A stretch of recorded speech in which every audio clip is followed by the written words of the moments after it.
Hello everyone, welcome back to our channel. ఎలా ఉన్నారండి? అందరూ బాగున్నారా? నేనైతే చాలా బాగున్నాను. మరొక మంచి రెసిపీతో మీ ముందుకైతే వచ్చానండి. చూస్తున్నారు కదా, ఈ పాలు ఏంటనుకుంటున్నారు? జున్ను పాలండి. సో ఇవాళ మన వీడియో వచ్చి జున్ను. ఇవి ఎక్కువ పాలతో జున్ను ఎలా తయారు చేసుకోవాలి అనేది ఇవాళ వీడియోలో షేర్ చేస్తున్నాను. అలాగే మా గోదావరి సైడు చాలా ఈజీగా దొరికే జున్ను పాలండి. వేరే చోట్ల అయితే మనకి జున్ను పౌడర్లు అట్లా దొరుకుతాయి తప్ప జున్ను పాలు దొరకవు. మాకైతే జున్ను పాలు అయితే చాలా ఈజీగా దొరుకుతాయండి. సో ఇవైతే జున్ను పాలు అనమాట. ఇవి అప్పుడే దూడ పుట్టగానే తీసిన పాలండి. ఇవి ఫస్ట్ తీసిన జున్ను పాలు చాలా అంటే చాలా చిక్కగా ఉంటాయండి. ఇవైతే 1/2 లీటర్ తీసుకున్నాను. అలాగే ఇంకొక లీటర్ పాలు.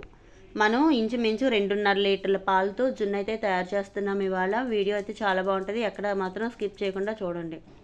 1/2 లీటరు జున్ను పాలకి 2 లీటర్లు మామూలు పాలు తీసుకున్నానండి నేను.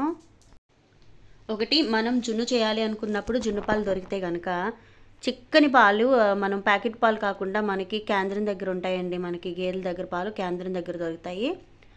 అక్కడికి వెళ్ళి తెచ్చుకొని మనం జున్ను చేసుకుంటే మంచి టేస్ట్ అయితే ఉంటుంది. మంచి టేస్ట్ ఆస్వాదించాలంటే కనుక ఖచ్చితంగా మనం కేంద్రం దగ్గర పాలు కానీ గేదెల దగ్గర తీసే పాల కేంద్రాలు మీకు ఉంటే కనుక పక్కన అక్కడ నుంచి తెచ్చుకొని అయితే మనము జున్ను అయితే రెడీ చేసుకోవాలి. నేనైతే జున్ను పాల ప్యాకెట్ ఓపెన్ చేసాను, చూసారు కదండి ఎంత చిక్కగా ఉన్నాయో. అప్పుడే గేదె ఏనగానే తీసిన పాలు అనమాట. ఇందులో మనకి ఇంచుమించు 1:3 అండి. మనం ఒక గ్లాసు అప్పటికప్పుడు తీసిన పాలలో 3 గ్లాసులు మామూలు పాలు అయితే కలుపుకోవడానికి బాగుంటుంది. అసలు గిన్నెకి కూడా అంటుకుపోయి అంత చిక్కగా ఉన్నాయన్నమాట. మంచి పాలు పోస్తాడండి మా పాలు పోసే అబ్బాయి. అందులో ఇంచుమించు 3 లీటర్ల పాలు అయితే పడతాయక్క అని చెప్పి అన్నాడు. 3 లీటర్ల పాలు అయితే కాస్త లూజుగా వచ్చేస్తుందండి జున్ను. మనకి కరెక్ట్గా అంటే కొబ్బరి ముక్కలా గట్టిగా రావాలనుకుంటే కనుక 2.5 లీటర్ల పాలు అయితే వేస్తున్నాను అనమాట నేను. ఫస్ట్ మనం పాలు ఒకేసారి పోసేయకూడదండి, చెక్ చేసుకోవాలి. అందులో జున్ను పాలలో జిగురు అనేది ఉంటుంది. ఆ జిగురు అనేది మనకి గరిటెకి పడుతుందా లేదా అనేది మనం చెక్ చేసుకోవాలి. నేను ఇలాగ ఒకసారి పాలు అయితే పోసాను అనమాట. 1 లీటర్ అయితే పోసాను, తర్వాత 1/2 లీటర్ పాలు అయితే పోసి సగం పాలు ఉంచేసాను. మొత్తం అంతా ఒకసారి తిప్పుతున్నా. మనకి గరిటెగా అంటుకుంటుంది, చూసారా జిగురు ఉంది అంటే ఇంకొంచెం పాలు కలుస్తాయి. ఎప్పుడైతే మనకి గరిటెగా అంటుకోవట్లేదు, జిగురు లేదనిపిస్తే కనుక మనం పాలు ఇంకా ఎక్స్ట్రా పోయిన అవసరం లేదు. మనకి గరిటెకి ఇంకా అంటుకుంది కాబట్టి మిగతా పాలు కూడా నేను పోసేస్తున్నాను.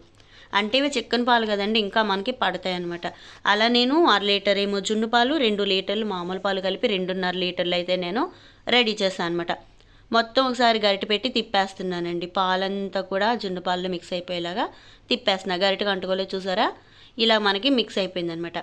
మనకి ఇంచుమించు 2.5 లీటర్లు కదండి, 3/4 కేజీ బెల్లం అయితే పట్టుద్ది అనమాట. 3/4 కేజీ బెల్లాన్ని కూడా నేను ఇలాగ మెత్తగా ఉందండి బెల్లం అయితేను. ఇలాగ దంచేస్తున్నాను నేను. అంటే మనం కోరొచ్చు, మనం కత్తిపెట్టతో కోరొచ్చు, మిక్సీ పట్టుకోవచ్చు, ఎలాగైనా చేసుకోవచ్చు అండి. ఆ బెల్లం పాల్లో కలిసేలా చేసేసుకోవచ్చు. నేనైతే ఇలాగే కరగదీస్తాను బెల్లం. మొత్తం 3 ముక్కలు కూడా నేను కొట్టేసి ఒక గిన్నెలో వేసేస్తున్నాను. ఇంకా పెద్ద ముక్కలు లాంటివి అన్నీ ఉంటాయి కనుక అవి కూడా నలగడం కోసం ఒక రాయి పెట్టేసి కుమ్మేస్తున్నాను అనమాట. ఇలా 3/4 కేజీ బెల్లం కూడా మనం ఎక్కడ గడ్డలు లేకుండా కుమ్మేసి మొత్తం అంతా కూడా మనం ఆ పాల్లో వేసేసుకొని మిక్స్ చేసేసుకోవటమే. మీరు కావాలంటే కనుక కోరచ్చండి. మన ఇంట్లో పెద్దవాళ్ళు ఎవరైనా ఉంటే కనుక మీరు కోరలేమనుకుంటే వాళ్ళతో కోరిపించవచ్చు. బెల్లం తురుమన్నా వేసుకోవచ్చు. బెల్లం పౌడర్ కూడా దొరుకుతుందండి మనకి బయట మార్కెట్లో. మాది ఏంటంటే పల్లెటూరులో కాబట్టి మా ఇంట్లో ఖచ్చితంగా బెల్లం ఉంటుంది. మా నాన్న చేసే పనే అది. శుభ్రంగా బెల్లం అంతా వేసేసి పాల్లో మిక్స్ చేసిన తర్వాత ఒక 100 గ్రాములు మిరియాలు, ఒక 10 గ్రాములు యాలకులు తీసుకునేలాగా మిక్సీ అయితే పట్టేస్తున్నాను. మెయిన్ ఇంగ్రీడియంట్ అండి మనకి జున్నులో ఈ యాలకులు, మిరియాలు. ఇవైతే నేను మిక్సీ పట్టేసి ఇందులో వేసేస్తున్నాను. ఇంకా మనకి కారం కావాలి అనుకుంటే కనుక వేసుకోవచ్చండి. కానీ తినేటప్పుడు మనం నాలిక కొట్టుకుపోయిద్దండి ఎక్కువ కారం వేస్తే కనుక. సమానంగా వేసుకుంటేనే జున్ను టేస్ట్ అనేది చాలా బాగుంటుంది. యాక్చువల్లీ మా గోదావరి సైడ్ అందరూ జున్ను ఎలానే చేస్తారండి. కొంతమందికి అయితే జున్ను పాలు దొరకవు. మాకైతే పుష్కలంగా దొరుకుతాయండి జున్ను పాలు. పాలు పోసే అబ్బాయిలు ఉంటారు కదా, మాకు ఇంటికి పాలు పోసే వాళ్ళు ఉంటారు కదా, ఆ పాలు పోసే వాళ్ళు అయితే మనకి గేదెని కానీ జున్ను పాలు అయితే పోస్తారు. దానికి తోడు కృష్ణ, మాకు తెలిసిన అబ్బాయే, మాకు పాలు పోసే అబ్బాయి పేరు కృష్ణ అనమాట.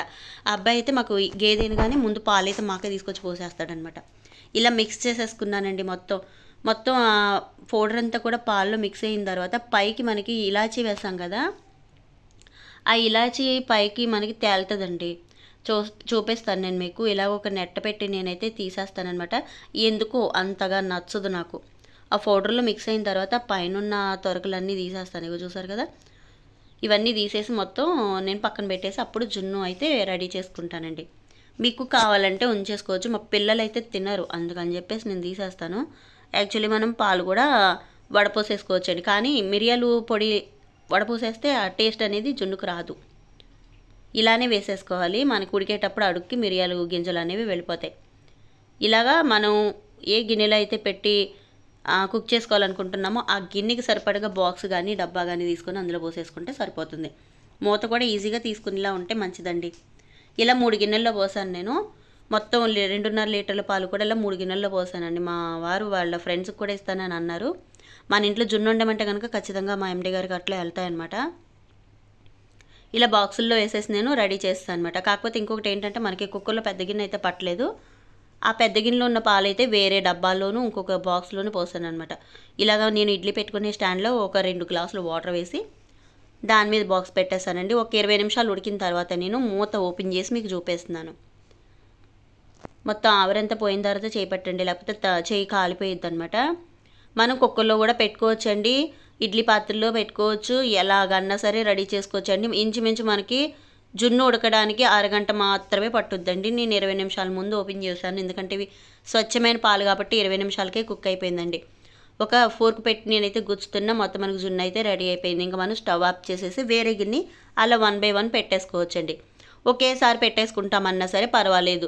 ఒకేసారి పెట్టేసుకుంటే మనం స్పూన్లు పెట్టి అప్పటికప్పుడు అందులో పెట్టి తీయటం అలా ఉంటుంది. ఇలా 2-3 బాక్సుల్లో వేసుకుంటే ఒక బాక్స్ అయిన తర్వాత ఇంకొక బాక్స్ తీసుకోవచ్చు అనమాట. అలాగే నేను కుక్కర్లో కూడా పెట్టానండి. కుక్కర్లో పెట్టిన జున్ను మనకి ఏ రకంగా వచ్చిందో చూపిస్తాను నేను మీకు. ఇదేంటంటే మనం ఆవిరి కుడికించాం కదండి, కుక్కర్లో విజిల్స్ వచ్చాయి కదా, అడుక్కు వెళ్ళిపోయింది అనమాట మిరియాల పొడి అంతా కూడా. ఇదేమో ఈ కలర్లో వచ్చింది. మనం స్టీమ్ చేసుకున్నదేమో పైకి మిరియాల పొడి కూడా పైకి తేలుందనమాట. యాక్చువల్లీ ఎలాగున్నదైనా సరే మనకి టేస్ట్ ఉంటుంది. ఒకసారి మీకు ఓపెన్ చేసి చూపిస్తున్నాను చూడండి. మొత్తం నేను 4 గిన్నెల్లో అయితే పెట్టాను అనమాట. 4 గిన్నెల్లో కూడా మనకి జున్ను రెడీగా ఉందండి తినటానికి. ఇంకా ఇదనమాట ఇవాళ జున్ను వీడియో. మీకు ఎలా అనిపించిందండి? నచ్చితే కామెంట్ చేయండి. మీ సైడ్ కూడా జున్ను ఎలా తయారు చేస్తారో. ఎక్కువ శాతంలో చేసినప్పుడు జున్ను ఈ విధంగా పెట్టుకుంటే మనకి బాగుంటుందండి. ఫ్రిడ్జ్లో కూడా మనం పెట్టేసుకోవచ్చు. ఎవరికైనా పంపించాలన్నా కానీ ఈజీగా పంపించవచ్చు.